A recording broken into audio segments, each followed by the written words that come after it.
Welcome back to Raptor-One. Raptor-One, Voyagers of the Stars. Chapter 15, The Last Constellation. The stars were wrong again. They weren't scattered like salt or gathered like a swarm. They were arranged. Points of light set on invisible lines, 12 great knots and 1,000 lesser sparks. Geometry you could feel in your teeth. As Raptor-One coasted from jump, the cabin lights dimmed of their own accord, as if the ship understood what human eyes needed to take it in. Juno was the first to speak, a breath rather than a word. They built a map you can fly through. Kael leaned forward in the gunner's chair, lips pressed thin. Or a mousetrap. Lyra let the ship drift. She didn't trust thrusters in a place that made mathematics look like architecture. The shard lay on the console, its glow low and steady, and the band on her wrist throbbed with the quiet of her crew. Kael's wary focus, Juno's aching wonder, her own resolve stitched with fatigue. At the center of the array hung a dark sphere threaded with faint veins of light, like a heart paused between beats. Around it, 12 bright structures hovered in a ring, their shapes different, but each bearing a family resemblance. Spires and loops, facets arranged to catch and bend starlight. The shard's faint pulse tugged them toward the nearest of those 12, a spindle crowned with a halo of broken prisms. The first, Juno whispered, one of the radiants. Lyra didn't ask how she knew. The words settled in her bones with the weight of a memory she hadn't lived. Bring us in. They slid between two lesser beacons, each the size of a frigate. Sensors returned nonsense. Distances that folded, velocities that jittered, a hum in the static like a note held barely too long. Kael swore softly as a panel stuttered under his hands and then righted itself. If the hull starts singing, I'm out. You say that, Lyra murmured, but you never are. He didn't deny it. He never did. The radiant was nearer than it looked and farther than it should have been, space stretched or softened by the architecture. Up close, the spindle wasn't a single tower but a bundle of crystalline struts wrapped by a band of shattered prisms, as if something had clenched and then let go. Faint lines of light trickled from the breaks and slid across the spindle's skin toward a seam that didn't exist until it did. A door opened. Docking? Kael asked, tone making it clear he thought the word ridiculous in context. Approach, Lyra said, and eased them forward. The seam widened, a mouth ringed with facets. Raptor-One passed through like a thread through a needle. Inside was a chamber the size of a cathedral, though no walls enclosed it. Only planes of crystal that met but never quite touched, edges lined with slow light. The door sealed itself behind them, and the ship's instruments, for the first time since Haven, went utterly still. Juno stood with the shard in both hands. It knows us. Kael didn't lower his rifle. Then it also knows how to kill us. It hasn't, Lyra said, and to her surprise the words weren't bravado. The radiant silence felt like listening, not malice. It was the quiet of a teacher waiting to see whether you'd brought your own question. They disembarked.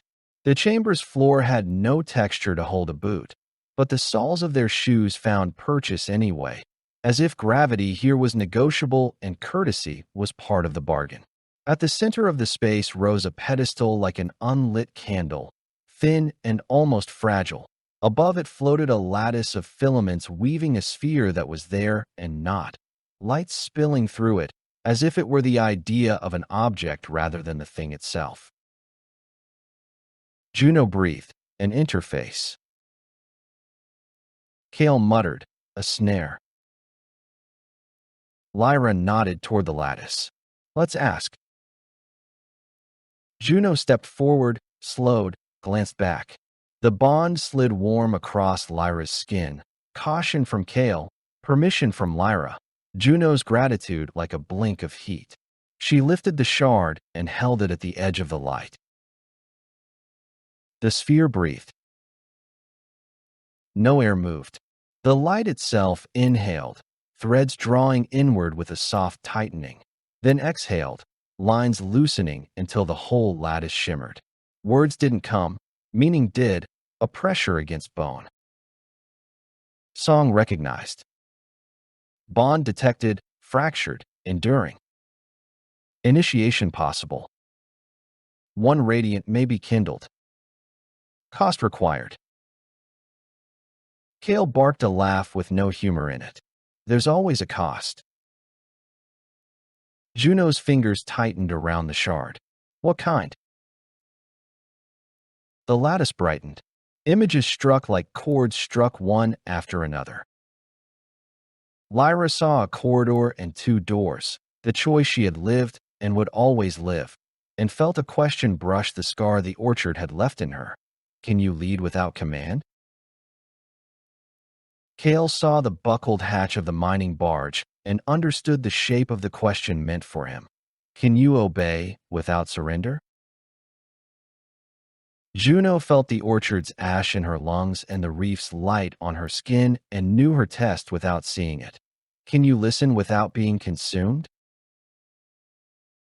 The bond shivered, hot and high like wire about to snap.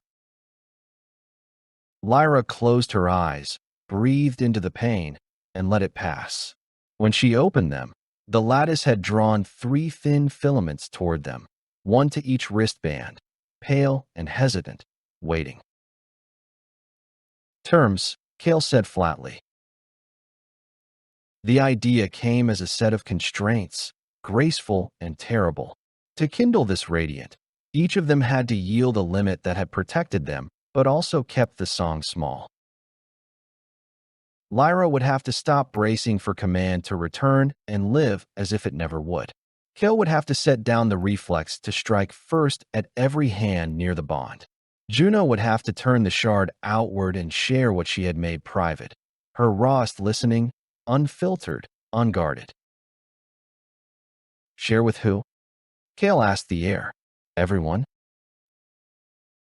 With the constellation. Juno flinched. Lyra saw the equation in her eyes. To let the lattice hear her was to let it shape her in reply. A choir changed the voice that joined it. Kael met Lyra's gaze. We walk away. Juno shook her head, so slightly, it was almost breath. We can't. The autumn are learning to follow resonance, not just engines. If we don't light these, there won't be anywhere left to run that isn't silence. Lyra didn't answer. The bond carried their arguments back and forth faster than words. What finally tipped wasn't logic. It was the sense, faint but unmistakable, that if they left the radiant dim, the other 11 would remain asleep, and the dead heart at the array center would never beat. On my count, she said. Kael hissed air through his teeth. Fine, but the first time this thing tries to crawl inside my head, I shoot it. That's not how light works, Juno said, and a laugh tried to happen in Lyra's chest and didn't. She reached toward the filament with her banded wrist. Juno did the same with both hands around the shard. Kael waited half a breath longer and then thrust his arm forward like a dare. Contact. Pain, but not like the split. The radiant didn't pry. It listened with them. Lyra felt its attention settle around the hollow where command had lived, not to fill it, but to trace its shape so she could feel its edges. She said aloud without meaning to, I will not wait for who I was, and the lattice softened, accepting the vow. Kael's breath hitched. The filament around his wrist brightened, and she tasted the flavor of his decision like iron on her tongue. I won't treat every hand like a lock, he said. Not every door is a breach. Juno's eyes filled with tears and light. The filament wound around her fingers and the shard both. I'll stop standing between the song and the world she whispered. I'll let it through. The lattice tightened. Not a trap, a tie. The Radiant drank their vows like a parched thing given water. Light raced outward along lines they could not see until it struck the broken halo, and the prisms sang, not with sound, but with the rightness of stress relieved. Fractures glowed, then cooled. The spindle's band shifted from dead glass to something like dawn. Outside the chamber, the entire beacon flared once, a brief sunrise in the dark. In the array, something answered. Across the ring, 3 more radiants brightened, faintly, as if surprised to be remembered. 4 of 12, Juno said hoarsely. Don't get greedy, Kael muttered, but his voice carried something softer than the words. Lyra turned as the lattice released their wrists. It didn't dim back to pallor. It held a steady glow like coals banked. On the console in the ship behind them, the NAV display populated with new vectors, threads running from this radiant to 3 others, routes that didn't exist until you agreed to follow them. Initiation complete. Concord amplified, distributed. Warning, pursuit adapts. Time short. Great, Kael said to the ceiling. It learns to write ominous notes. But Lyra's skin had gone cold. Pursuit adapts. The autumn had always learned, but the last constellation would teach them faster. Lighting beacons lit the way for friend and enemy both. Move, she said. They were halfway to the hatch when the radiance seemed twitched. A ripple chased itself around the chamber like breath catching. Juno's head snapped up. The array is signaling, Lyra finished, because she felt it too. The kindling had sent a pulse to the dead heart at the center. Once, twice. The heart didn't answer, but the pulse marked them. Kael's rifle rose on reflex. We're painted. Go, Lyra said again, and this time she ran. They cleared the seam as it closed and slammed into straps before the deck had finished greeting their boots. Thrusters lit. The beacon fell behind like a star learning how to be itself. Outside, the array seemed to lean, just perceptibly, all of those arranged points shifting their gaze toward the ship that had stirred them. Subtle, Kael said. Real subtle. Juno's hands hovered over the shard, not touching, as if contact would make it hurt. It wants the next 3. They're different, harder to reach. Good, Kael said through his teeth. Harder to follow. They threaded back between lesser lights, the geometry not less strange but more familiar. Lyra felt the radiant's touch recede from her wrist and settle into the bond like a low hum. When Kael glanced at her, it wasn't distrust she tasted through the link, and when Juno drew breath to speak, Lyra heard before the words. Scar tissue. Not healing, not whole, but stronger than the wound. For half an hour it felt almost like flight used to feel. Then the scope flickered. Red eyes blinked at the edge of range, then vanished, then returned nearer. Not ships, signatures like fingerprints left in a field. The autumn were not yet here, but their attention was. The Radiant had shouted softly, and the autumn had the ears to hear. Time short, Kael said, echoing the lattice with a grimness that made it something like a joke. Juno's gaze stayed on the array, not the scope. We can hide in the geometry. If we fly under the lines, the constellation will bend our wake. Under? Kael said, that's not a direction in space. It is here, she answered, and Lyra moved the ship as if the word were a vector. The array accepted them. Tracks of light slid over the hull and didn't cling. The scope coughed up nonsense for a blessed minute and then steadied again, this time with red blips fewer but sharper. They're triangulating, Kael said. Because of course they are. And learning, Lyra said. Because of course they are. No alarms howled. No shots flashed. The danger was slower than that. Attention tightening, certainty refining. The Autumn didn't need to chase fast if they could chase inevitably. Pick one, Lyra said. Of the three. Juno hesitated. Through the bond, Lyra caught the taste of three doors. One bright but brittle, one dim but deep, one singing with a note she had never heard. Juno flinched from the third without knowing why and chose the deep. Lyra set the course. The second radiant lay on the far side of the array's heart, half hidden behind a veil of lesser nodes. As they approached, the band on Lyra's wrist warmed with Kael's attention and Juno's strain. The beacon presented no seam at first. It wanted knocking. Knock, Kael said, as if the ship had knuckles. Juno placed the shard on the console and hummed a single low note that made every panel in the cockpit vibrate at the edge of hearing. A seam drew itself, thin and reluctant.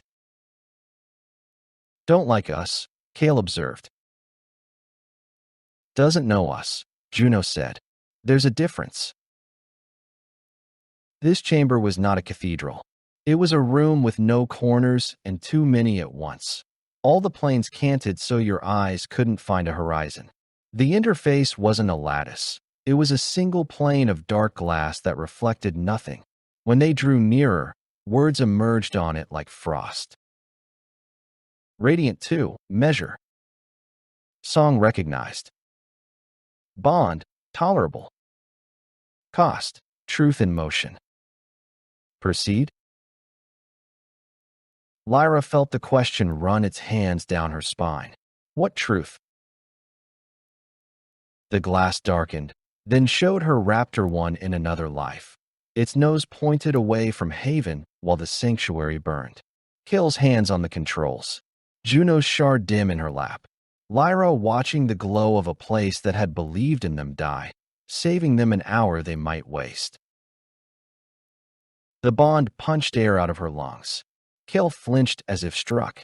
Juno made a sound like breaking glass. It's offering a bargain, Kael said tightly. We keep moving. We don't look back. We accept that saving the shards means letting something else end. Juno's whisper scraped. Or it's asking us to lie to ourselves and call that courage when it's abandonment. Lyra lifted her hand and watched the reflection do the same. In the glass, her face looked like her mother's for half a heartbeat, an old grief with no place to rest. It's asking us to tell the truth while we move, not after. So we say it now, Kael said. Haven might already be gone. Juno closed her eyes. Tears slid without permission. And if it is, it bought us this hour. The plane warmed. Not heat, exactly. Permission. The words on it softened, then blurred. The chamber loosened, like muscles unclenching. Proceed. They placed wrists and shard where the lattice would have been. This time the contact wasn't pain. It was weight. A set of balances that shifted until all three of them were carrying amounts they could survive. A promise written in motion. We do not lie about what we leave. We carry the names of it with us. Outside, Radiant 2 lit. In the array, a fifth beacon answered, then a sixth, faint as a breath. Kael let go first, shoulders low for the first time in hours. 2 down. 10 to go, Juno said, and somehow made it sound like hope. Lyra pulled them back into the threadwork. The scope flickered and came back with fewer red blips, but longer tails. The Autumn were farther than she feared and closer than she wanted. Third, Kael asked. Juno reached for the shard and stopped before her fingers touched. Through the bond, Lyra felt that strange note again from the unchosen beacon, a tone like a blade's edge just barely dulled. Juno shivered. Not yet, she said. That one cuts. Lyra didn't press. Choice had been a weapon in too many hands. Here, she wanted it to be the tool they shared. They headed instead for the dim radiant, the one that felt like a deep well. The array's lights thinned to darkness on that side, the beacons sparse and far between. Halfway there, Kael stiffened. Contacts. Real ones this time. 3 Autumn Scouts slid into range, their signatures so clean the scope almost sang. Lyra rolled on instinct. The array's geometry turned their wake aside, but the scouts adjusted, predicting the bend. The last constellation had taught them the trick. Guns hot, Kael said, already swinging the turret. Don't fire, Juno snapped, harsher than she intended. If we bleed resonance into the field, they'll call the fleet. We can't not fire, Kael said. They're drawing a box. Under, Juno insisted, voice shaking. Fly under. Lyra dropped the ship 3 degrees into nothing that had no name outside this place. The floor fell away inside her stomach in a way that had nothing to do with gravity. The scouts overshot a hair, corrected, split. 1 hung back, watcher. 2 pressed in, hounds. Kael's breath synced with Lyra's through the band, without their willing it to. Juno's hands hovered. The ship skimmed along an invisible plane that rang like glass when they brushed it. A sound so soft Lyra would have missed it without the bond. The scouts were good. So was the constellation. It wanted them to reach the 3rd beacon. It bent paths just enough to make pursuit slower.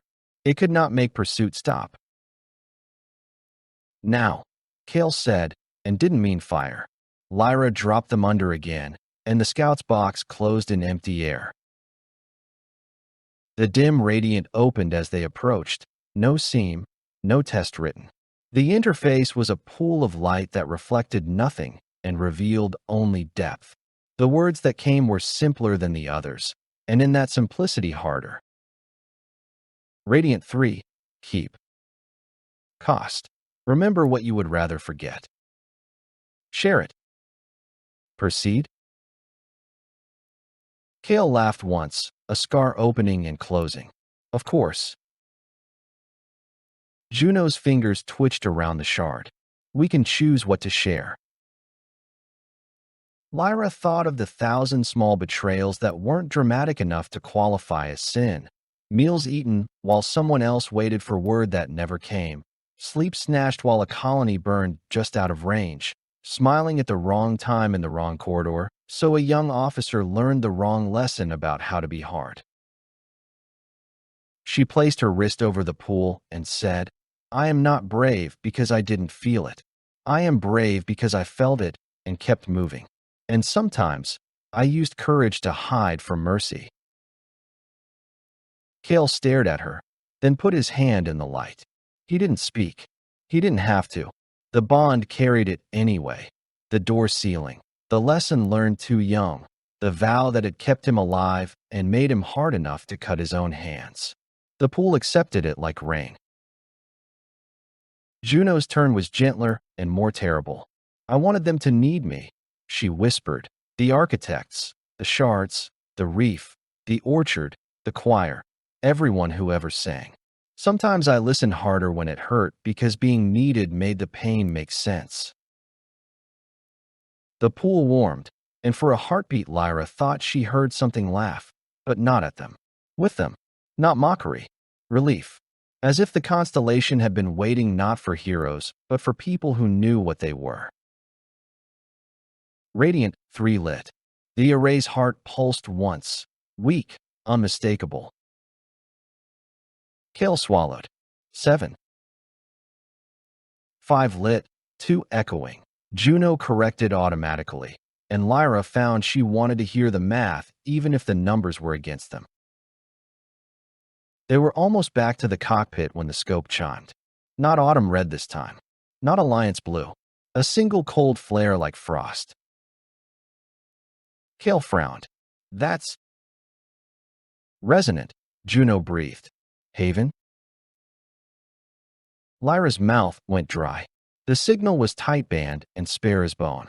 It carried no words, just a chord, a harmony she recognized and had not dared to hope to hear again. Haven's song. Thin, frayed, alive. Kael closed his eyes. When he opened them, his jaw was set. They lived. For now, Juno said softly, because truth in motion was the price they'd paid. And they're calling us. Lyra stared at the last constellation's map. Lit beacons, dim beacons, threads tying everything to that dead heart. She stared at the scope, red signatures learning, shifting, a single blue-white cord from a sanctuary that had not been erased. Time's short, Kael said again, but not as a joke. Lyra set her hands on the yoke. The band warmed with her crew's pulses. We light what we can, she said. Then we answer. Outside, the constellation watched, 12 beacons waiting to be taught how to live again, a heart dreaming of a beat. Far off, the autumn adjusted their sums. Somewhere between, a sanctuary sang to say it had not fallen yet. Lyra took them into the dark, and the shard's glow was steady in her peripheral vision, not bright, not dim. Enough. Thank you for listening. If you would like to be notified about upcoming releases to the Raptor-One series, please subscribe. This has been a Bad Karma Drone production.